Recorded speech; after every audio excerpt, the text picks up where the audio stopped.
yung ginagawa niyo sa cortico-basal degeneration.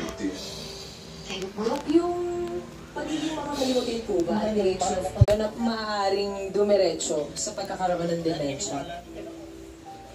Pag mga yung age is ganun pang bata, no, we have to look at it. No, baka stress, sometimes depression can also be disguised, parang napagkakamali siya na form of dementia.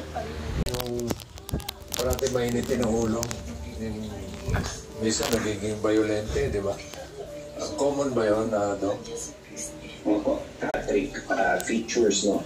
Nagiging irritable.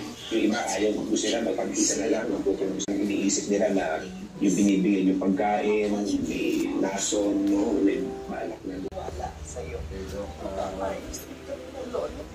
Isa na lang po, ano po